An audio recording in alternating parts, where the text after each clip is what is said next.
Hey guys, welcome back to episode 18, Genesis 18. Today's chapter, chapter is about the three visitors. Um, so remember, Bible requests. Make sure you get those in. Bible Insights Today at gmail.com. First name, specific request, and the city you're from. And we would love to pray for you. Make sure you subscribe. The button's on either side on the bottom so you can be part of our community that's growing. And so let's go ahead and get started.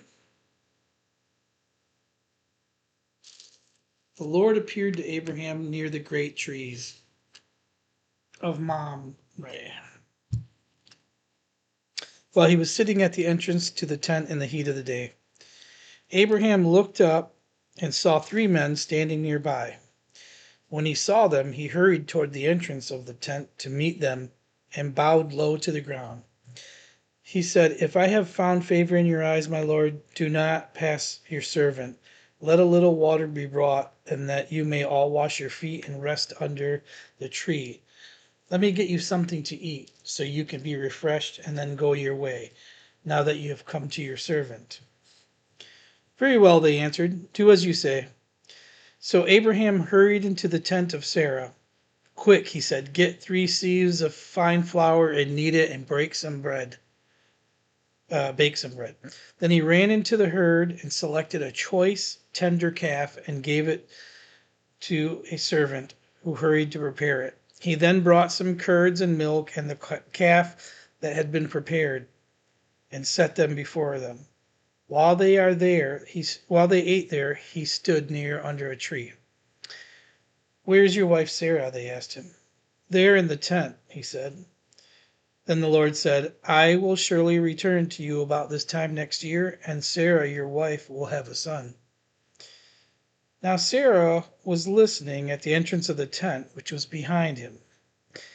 Abraham and Sarah were already old and well advanced in years, and Sarah was past the age of childbearing.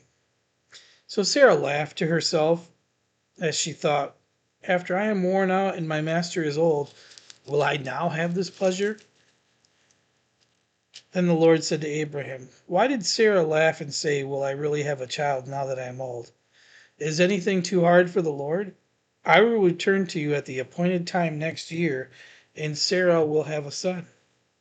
Sarah was afraid, so she lied and said, "I did not laugh." But he said, "Yes, you did laugh." When the men got up to leave, they looked down towards Sodom, and Abraham walked along with them to see them on their way. Then the Lord said, "Shall I hide from Abraham what I am going to do? Abraham will surely become a great and powerful nation, and all the nations on earth will be blessed through him. For I have chosen him, so he will direct his children and his household after him to keep a way of the Lord by doing what is right and just, so that the Lord will bring about for Abraham what he has promised him." Then the Lord said, "The outcry against Sodom and Gomorrah is so great and their sin is so grievous, that I will go down and see what they have done is as bad as the outcry that has reached me. If not, I will know." The men turned away and went towards Sodom, but Abraham remained standing before the Lord. Then Abraham approached him and said, "Will you sweep away the righteousness with the wicked?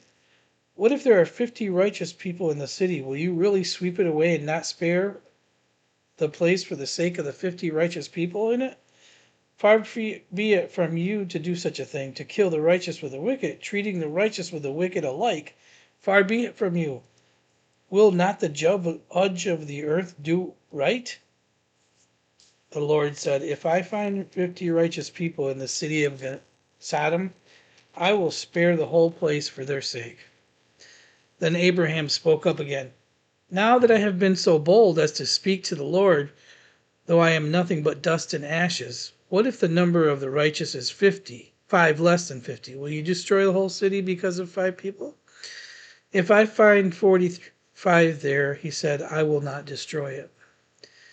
Once again he spoke to him. "What if only 40 are found there? he said, for the sake of the 40, I will not do it. Then he said, may the Lord not be angry, but let me speak.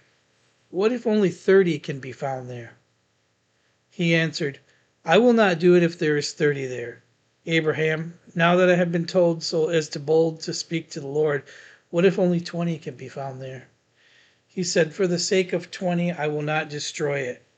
Then he asked, may the Lord not be angry, but let me speak just once more. What if only 10 can be found there? He answered, for the sake of the 10, I will not destroy it.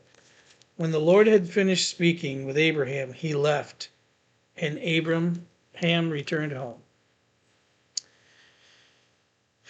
So that was an interesting chapter, huh? The funny part was when, as we go back thinking about Isaac again, as we read in the previous chapter when he said that when he was named Isaac means he laughs, and we talked about that, and also here how it said how God was so blunt with Sarah and when she lied and said, I didn't laugh. And yes, you did laugh. Just very simple. Yes, you did laugh. Um, and then, the whole, um, the bargaining about Sodom between Abraham and God. Um, on a little note here, it says, why was Abraham bargaining with God? And it says, in a sense, yes, but in another sense, he was interceding earnestly for the city and the few righteous people who might be found in it. Abraham was praying more than he was bargaining. So he was earnestly looking out for the people. What if there's 10 people that live there that are righteous? Are you still going to burn the whole town then, even if there's 10 left? So apparently there wasn't 10 left after all, but as we know by reading the Bible, or you may not know, so I just ruined the next chapter. But let's go ahead and pray.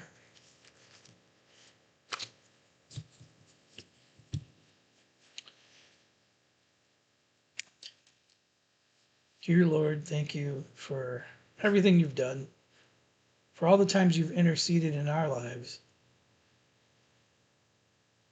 when maybe sometimes we didn't want you to or felt we didn't need you to, and we couldn't see the whole picture yet.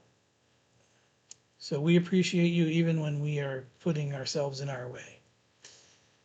We thank you, and amen. Okay, guys, make sure you visit or you send an email to BibleInsightsToday@gmail.com. First name, specific prayer request in the city you're from. Also, make sure you visit singleparentministries.org. We're still pushing them, supporting them to grow. They want to help equip churches to minister to single parent families, which is a beautiful thing. So let's make sure we stand behind them. At least visit the website, check it out, and see what it's about. If you feel inclined to donate, hey, that's great. First page, right on the bottom on the right-hand side, there's a donate. It says the word donate. Just hit that button, and you're off to the races. So thank you for watching. God bless, and we'll see you in the next episode.